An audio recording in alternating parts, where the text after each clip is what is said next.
안녕하세요. 승리한성 가족 여러분. 오늘은 7월 5일 위크 스터디입니다.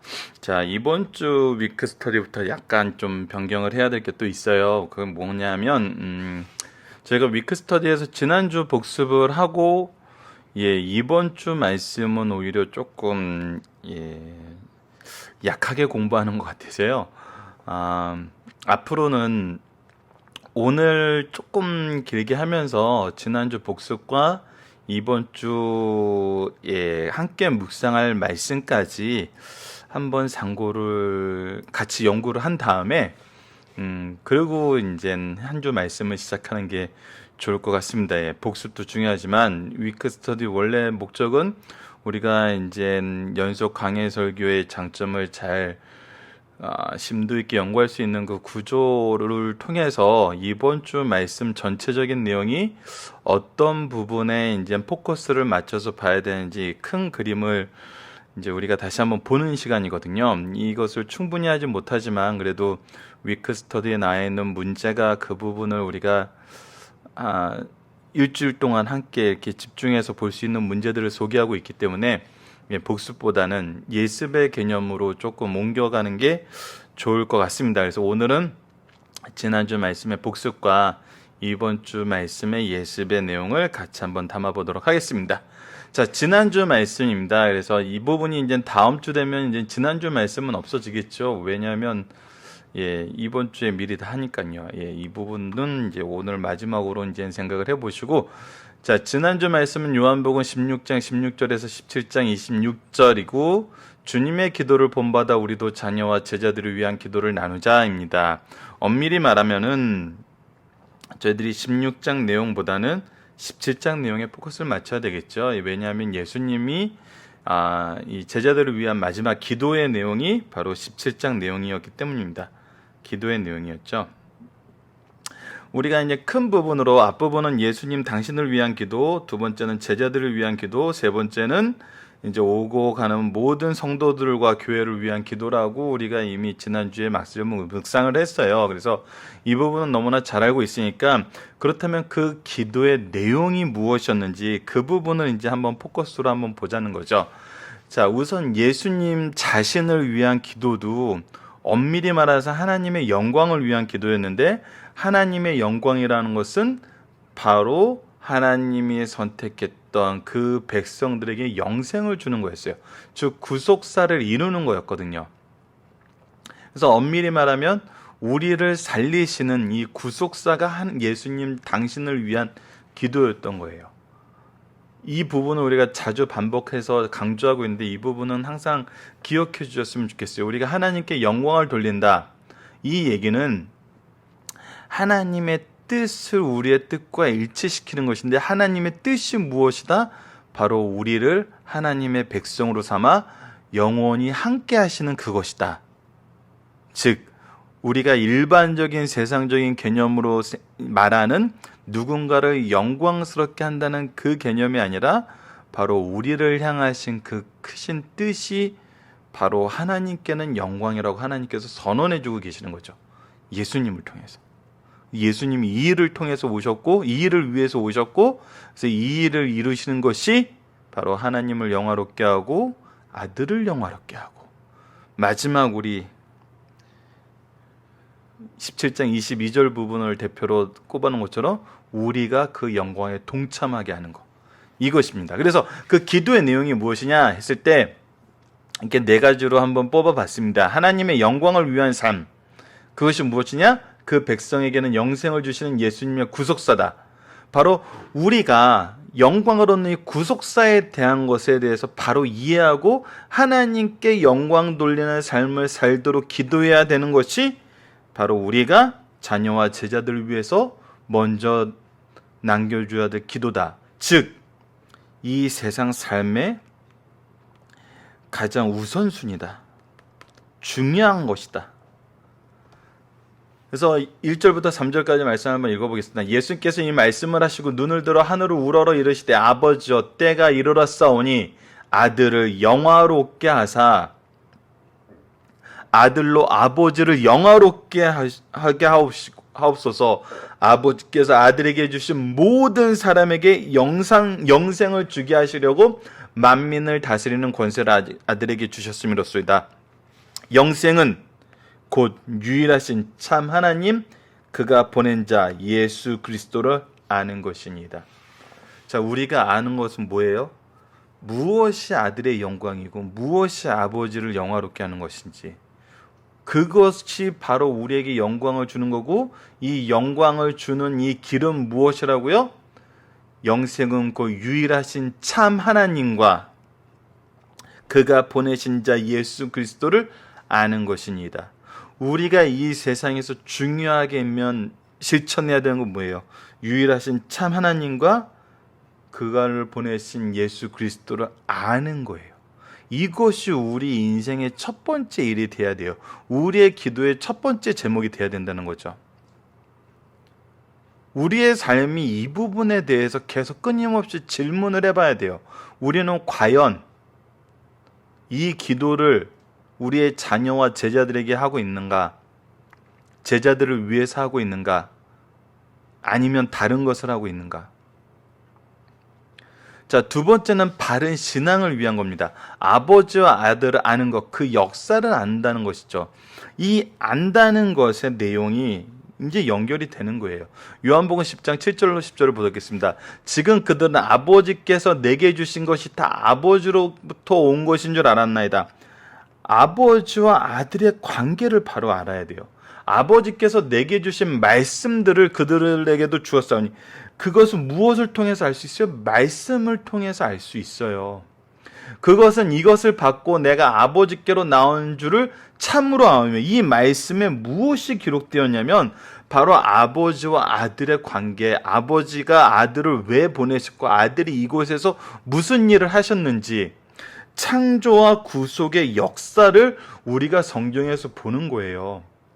이거를 봐야 되는 게, 이거를 안 보고 다른 것을 채우기 위해서, 나의 목적을 채우기 위해서 보는 것은 바로 가룟 유다의 길을 가는 거거든요. 아버지께서 나를 보내신 줄 믿었사옵나이다. 비로소 그러니까 믿을 수 있다니까요. 왜 예수님을 못 믿어요? 이 말씀을 통해서 다른 걸 보고 싶어 하는 거예요. 내가 그들을 위하여 비옵나니, 내가 비옵는 것은 세상을 위함이 아니요 내게 주신 자들을 위함이니이다. 자, 그리고 나서 이 말씀을 받게 한 다음에 무엇을 위해서 기도해야 되냐면, 우리 자녀들, 우리 제자들을 위해서 기도해야 되는데, 그들은 아버지의 것이로다. 내 것은 다 아버지의 것이요 아버지 것은 내 것이온데 내가 그들로 말미암아 영광을 받았나이다. 이 관계에 대해서 우리가 바로 알아야 되는 거예요. 하나님이 아들을 보내시고, 아들이 누구를 보내요? 우리를 보내요. 우리가 이제 하나님 예수 그리스도를 통해서 하나님과 우리의 인간들의 연합이, 성도들의 연합이, 성도들 세인트로 하는 게 낫겠네요. 성도들의 연합이 이제 이루어지는 거거든요. 하나님과 예수 그리스도를 통해서. 자, 그러고 나서 이제 예수 그리스도께서 우리를 위해서 중보하시는 중보의 기도가 있어요. 자, 다시 한번 기도의 제목을 간단하게 다시 한번 살펴보도록 하겠습니다. 하나님의 영광이 무엇인지 알고, 그 영광이 우리에게 생명 주시는 것임을 알아야 되고, 그 생명 주신 거는 하나님과 예수님에 대해서 바로 아는 것이어야 돼요. 그래서 이것을 우리가 먼저 가르치고 기도를 해야 되는 거예요. 두 번째는 이 모든 것이 하나님과 아버지의 관계가 참인 것이 어디에 나타나 있어요? 바로 성경 말씀에 나타나 있다는 거예요. 그래서 우리가 이 성경 말씀을 통해서 이것을 믿게 되는, 그것을 위해서 기도하고 그것을 위해서 노력해야 된다는 거예요. 이 목적이 분명해야 돼요. 이 목적을 알지 못하고, 아니면 이 목적이 아닌 다른 목적으로 성경을 그냥 무의식적으로 아니면 다른 목적으로 볼 때는, 이 신앙에 우리가 이 신앙을 우리가 바로 받아들이기 너무 힘들다는 거예요. 그것이 이미 유대인들과의 관계를 통해서 요한복음에서 너무나 자주 우리에게 반복적으로 가르쳐 줬잖아요. 자, 그렇다면 이런 사람들은 이제 어떤 삶을 살기 위해서 어떤 삶을 살게 되고 이 삶을 위해서 예수님이 어떤 부분에서 기도를 했냐면 성도를 위한 중보와 그 사명에 대해서 이제 15절에서 20절 말씀을 내가 비옵는 것은 그들을 세상에서 데려가기 위함이 아니요 세상에서 빼가기 위함이 아니요 세상과 분리시키기 위함이 아니요 다만 악에 빠지지 않게 보존하기 시기를 위함이라. 왜? 이 부분은 우리 지난주에 말씀을 상고했죠. 우리에겐 사명이 있거든요. 구속사의 사명, 하나님과 아들의 관계를 알고 하나님께서 이 일하시는 방법을 아들을 통해서 이 일을 이루셨던 것처럼 우리를 보내시는 예수님의 이 구속의 사역에 하나님이 일하시는 방법의 내용을 알면 우리가 이 사명이 얼마나 중요하고 이 사명이 얼마나 복된 것임을 알게 돼요. 그러니까 이 사명을 위해서는 우리를 데려가는 게 문제가 아니라 우리가 악에 빠지지 않게 보존되는 게 중요하다는 거예요.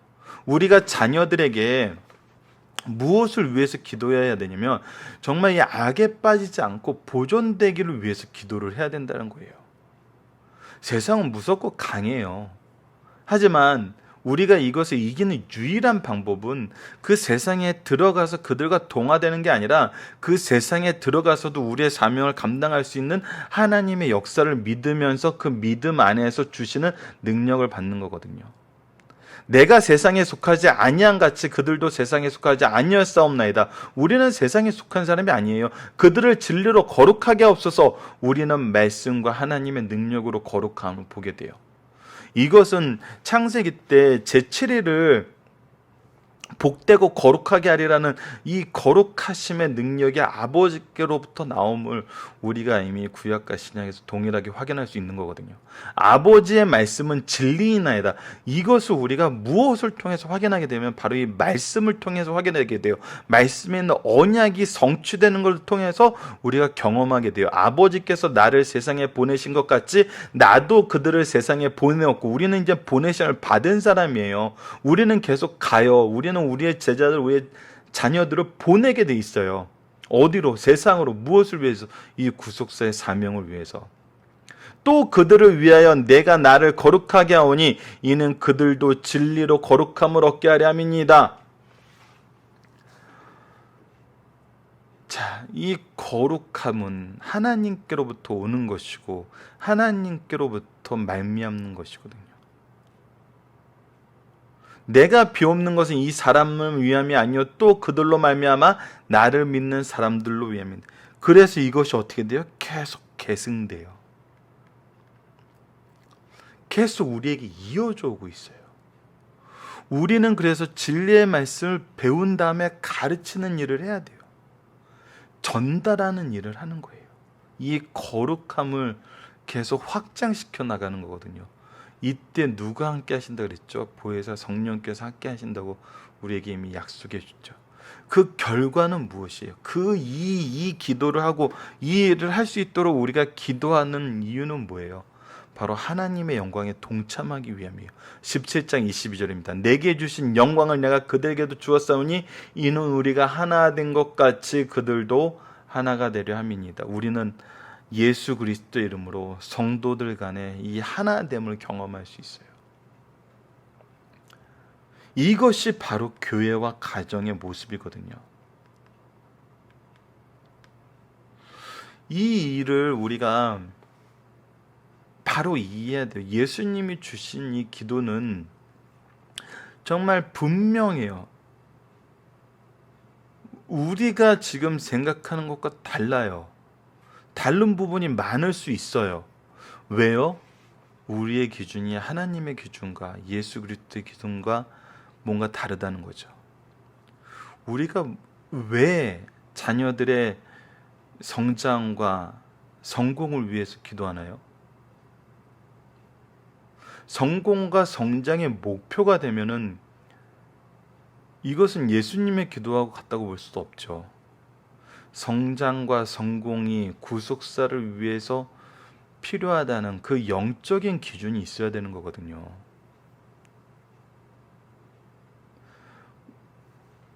이것을 잃고 우리가 우리의 욕심을 우리의 기준으로 기도한다는 것은 요한복음에서 우리가 배울 수 있는 이 진리의 말씀과 예수 그리스도의 기도와 같다고 할 수 없어요. 이 부분을 우리가 꾸준히 확인하셔야 돼요.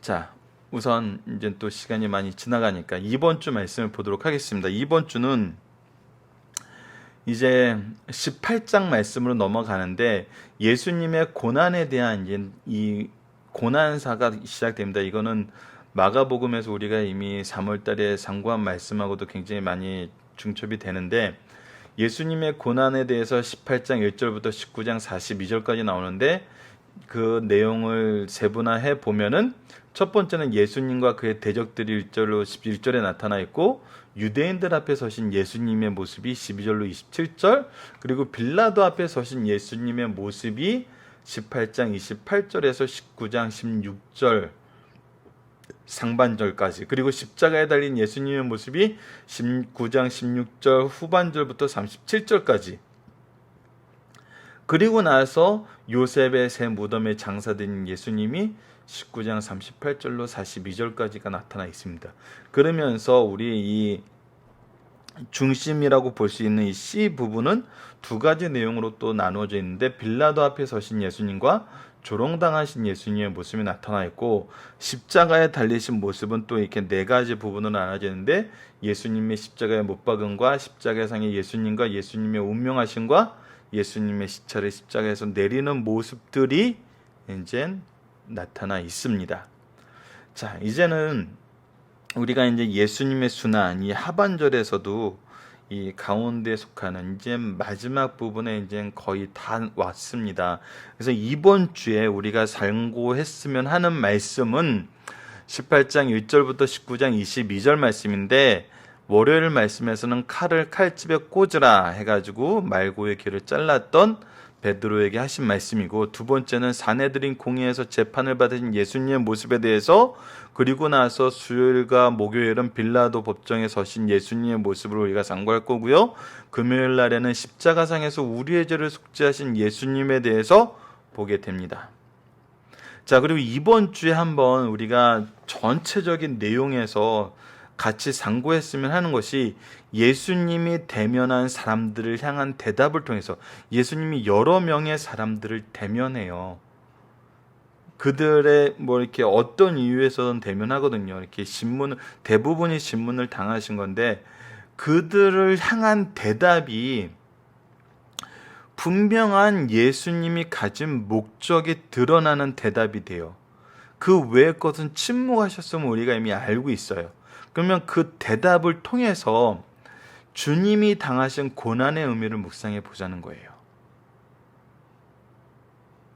즉, 구속사역이, 크게 보면은 구속사역이 누구의 계획과 누구의 의도로 이루어지고 있냐는 거죠. 이건 철저하게 하나님이란 거예요. 인간이 아니라는 거거든요. 이 부분을 통해서 예수 그리스도께서 이 구속사역을 이루시면서 우리에게 보여주셨던 그 고난의 의미가 무엇인지 한번 살펴보자는 게 이제 이번 주 말씀입니다. 그래서 레퍼런스 이제 한번 대면했던 그 모습들에 대해서 18장과 19절 한 절의 말씀을 봤습니다. 자, 이 부분을 이제 오늘은 미리 보는 시간을 갖도록 하겠습니다. 자, 18장 8절부터 보도록 하겠습니다. 예수께서 대답하시되 너희에게 내가 그니라 하였으니 나를 찾거든 이 사람들이 가는 것을 용납하라 하시니, 예수님을 잡으러 왔을 때 예수님께서 자신이 예수임을 분명히 얘기하셔서 제자들은 가도록 용납하라고 얘기를 하세요. 자, 예수님이 당하는 이 고난은 이미 제자들이 흩어지고 베드로가 배신할 것을 미리 얘기하시면서 믿음을 굳게 유지할 수 있도록 미리 경고해 주는 사랑의 역사가 있었어요.